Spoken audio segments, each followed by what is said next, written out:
اداس ہو جاتے ہیں. میں پوچھتا ہوں بہن کیوں اداس ہو گئی؟ کہتے ہیں میں اس لیے اداس ہو گئی میرا بچہ تو 15 سال کا ہو گیا.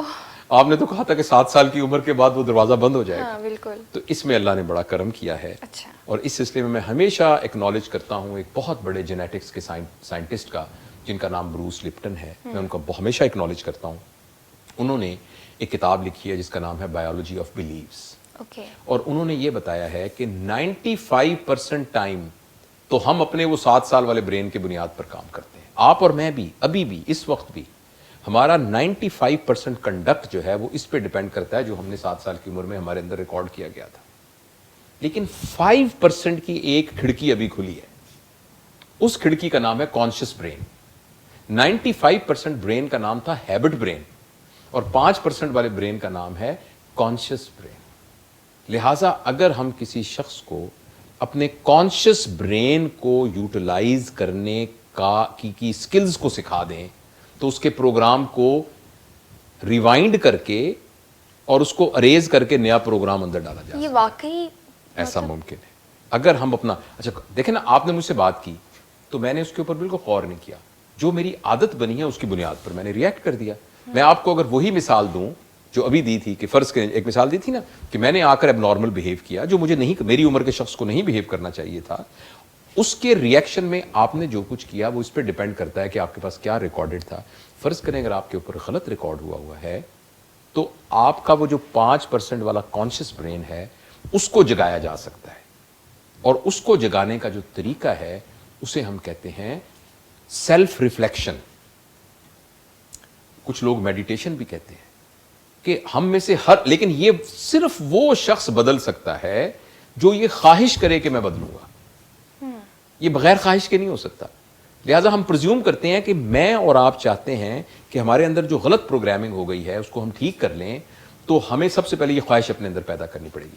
اس کے بعد ہمیں روزانہ کچھ ٹائم گزارنا پڑے گا جس میں میں اپنی پرانی ہیبٹس کو ویژولائز کروں اور اس کے مقابلے میں نئی ہیبٹس کی لسٹ بناؤں پیپر پہ اپنے دماغ میں اور اس ہیبٹ کو پھر کرنا شروع کر دوں اور اپنے اوپر اس قسم کی پابندیاں لگا دوں کہ اگر میں نے یہ نہ کیا تو مجھے اس کا یہ جرمانہ دینا پڑے گا.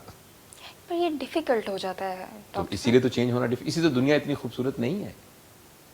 یہ ڈیفیکلٹ ہے. اسی لیے تو لوگ 20 دفعہ جیل میں جاتے ہیں اور واپس آ کر ان کی چمڑی ادھیڑ دیتے ہیں وہاں مار مار کے لوگ اور واپس آ کے پھر وہ اگلے دن جرم کرتے ہیں. وہی کرتے ہیں. آپ دیکھیں آپ نے یہ ابھی پچھلے دنوں یہ واقعات سنے تھے جو چھوٹی بچیوں کے ساتھ زیادتی والا. کوئی عقل مند آدمی اس بات کو پرسیو کر سکتا ہے کہ کوئی 5 سال کی بچی مطلب میرے تو منہ سے وہ بات نکلتے ہوئے مجھے اتنی تکلیف ہو رہی ہے. کوئی آدمی اس کو نارمل کے طور پہ بہیو کر سکتا ہے. اس بندے کو پکڑا گیا اس کو جیل میں بھیجا گیا اس کو سزائیں دی گئیں وہ واپس آ کے اگلے دن اس نے پھر ویسا کیا اگلے دن پھر ویسا کیا. کیوں کیا؟ اس لیے کہ وہ ہیبٹ برین بنا ہوا ہے. اور ایک بات بیچ میں ضمناً رہ گئی تھی وہ میرے خیال کسی ایک پروگرام میں ہم ڈسکس کریں گے آپ نوٹ کر لیجئے گا کہ what is the difference between habit and personality. وہ ہم بات کریں گے کبھی کسی موضوع پر. لیکن یہاں میں آپ کو یہ عرض کرنا چاہتا ہوں کہ آپ کی بات طیبہ بالکل درست ہے کہ یہ بہت مشکل ہے. اور اگر آپ خواہش کریں کہ آپ میرے ہیبٹ برین کو چینج کر دیں گی اور کانشیس برین کے ذریعے سے تو صرف آپ کی خواہش پر یہ میں چینج نہیں ہوگا. اس کے لیے مجھے وہ خواہش کرنی ضروری ہے. اس لیے وہ شخص جو چینج ہونا چاہتا ہے اور واقعی بڑا کام کرنا چاہتا ہے اس کو سب سے پہلے خود یہ فیصلہ کرنا پڑے گا کہ مجھے چینج ہونا ہے. جب یہ فیصلہ کرے گا تو سب سے پہلے جس کو چینج کرنا ہے اس کے بارے میں اس کو جاننا پڑے گا. اور جاننے کا ایک ہی طریقہ ہے وہ ہے خاموشی سے بیٹھ کر اپنا جائزہ لینا. اور یہ واقعی بہت مشکل ہے. جو ہمارے دوست دیکھ رہے ہیں اور آپ بھی ٹرائی کریں میں بھی ٹرائی کرتا ہوں آپ آج ہی کوشش کیجئے کہ 5 منٹ آپ چپ کر کے بیٹھ جائیں. نہ آپ کے فون کی گھنٹی بجے نہ آپ کو باہر کی آواز آئے. آپ صرف طیبہ سے بات کریں. جاوید اقبال اپنے آپ سے بات کرے. 5 منٹ گزارنے بہت مشکل ہو جائیں گے. 5 منٹ میں آپ کو وحشت ہونے لگ جائے گی کہ ہم کیا کر رہے ہیں. نہیں ہم کام نہیں کر رہے. ہمیں اپنا اندر اپنا آپ نظر آنا شروع ہو جائے گا. اور جس جاوید اقبال سے میں بہت محبت کر رہا تھا جب مجھے اس کا وہ اگلی نیس اندر سے نظر آئے گی تو میں آنکھیں کھول کے کیا کر رہا ہوں. میں اپنے آپ کو جاننا بہت مشکل کام ہے.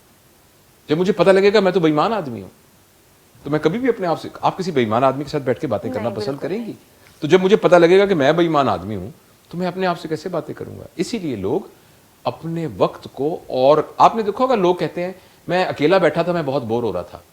کتنی مزہ خیز بات ہے. اگر میں آپ کے ساتھ بیٹھا ہوں اور میں بور ہو رہا ہوں، اس کا کیا مطلب ہے کہ آپ ایک بور شخص ہیں. بالکل. اچھا اگر میں آپ کے ساتھ بیٹھا ہوا بور نہیں ہو رہا، اس کا مطلب ہے کہ آپ ایک پلیزنٹ شخص ہیں.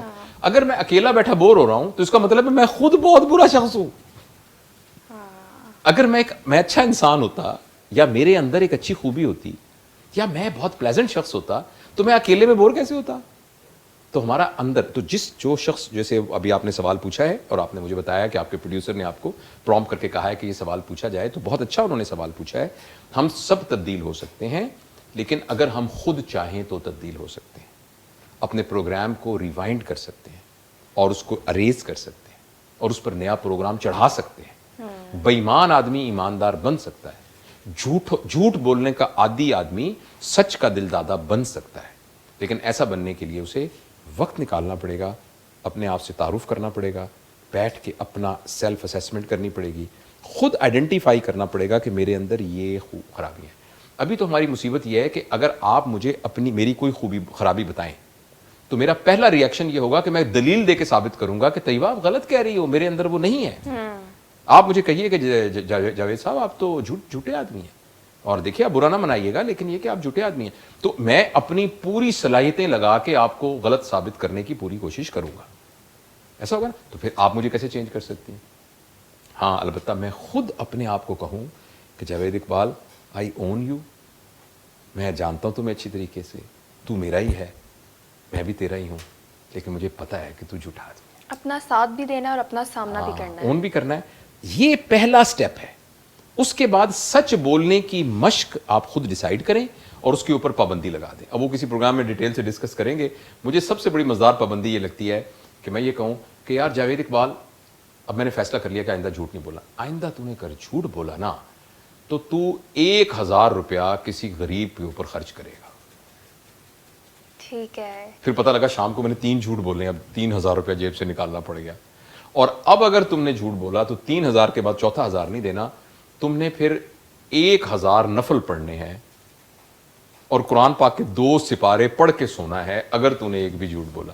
تو اس طرح کی فائدہ مند پابندیاں اپنے اوپر لگائی جائیں. مجھے تو لگتا ہے یہ مجھے لکھ لینی چاہیے فوراً سے. زبردست. تو یہ ہم اپنے اوپر فائدہ مند قسم کی پابندیاں لگائیں. تو یہ وہ طریقہ ہے جس سے ہم اپنے پروگرام کو اریز کر کے نیا پروگرام بیسیکلی ہیبٹ برین ہی ہے نا. آپ ایک ہیبٹ کے عادی ہوئے ہیں، آپ اس ہیبٹ کے ذریعے کے بجائے نئی ہیبٹ ڈالنا چاہتے ہیں. آپ نے یہاں ایک گانا بھرا ہوا ہے، آپ اس گانے کو ہٹا کے ایک نئی کوئی چیز بھرنا چاہتے ہیں، تو پہلے اس کو مٹائیے.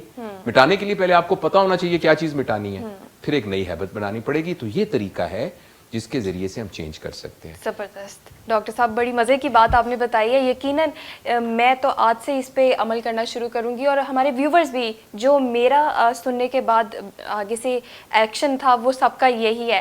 تو ڈاکٹر صاحب میں نے آپ کو کہا کہ میں نے آپ سے ایک سوال پوچھنا تھا کیونکہ پروگرام کا ٹائم تھوڑا رہ گیا ہے، اور ہم تربیت پہ ایک اور پروگرام کر سکتے ہیں. جی ہاں بالکل. تو اس پہ ہم ڈسکس کر لیں گے. تو سوال میرا ویسے یہ تھا کہ بچے جو ہوتے ہیں ان کے تو جو رول ماڈلز ہوتے ہیں وہ سپر ہیروز ہوتے ہیں اور کارٹون کے کریکٹرز ہوتے ہیں، مووی کے ہیروز ہوتے ہیں. تو وہ اپنے پیرنٹس کو کیسے ان کے لیے ان کے پیرنٹس سب کچھ کیسے ہوں گے؟ اصل میں تو بچوں کے پہلے رول ماڈل ان کے پیرنٹس ہی ہوتے ہیں. اچھا. جو بنیادی رول ماڈلز ہوتے ہیں ان کے پیرنٹس. اس رول ماڈل ہوڈ سے پیرنٹس خود نیچے اترتے ہیں. وہ جو مقام بچوں کو کے والدین، اور ایک زبردست ایک سائیکولوجیکل انڈرسٹینڈنگ ہے کہ جس میں بچیاں زیادہ اپنے والد کے ساتھ اٹیچ ہوتی ہیں اور بچے زیادہ اپنی ماں کے ساتھ اٹیچ. عام دیکھنے بھی آیا. تو پہلے تو ان کے والدین ہی ہوتے ہیں رول ماڈل، جب تک کہ والدین خود اس منصب سے اپنے آپ کو نیچے نہیں اتارتے.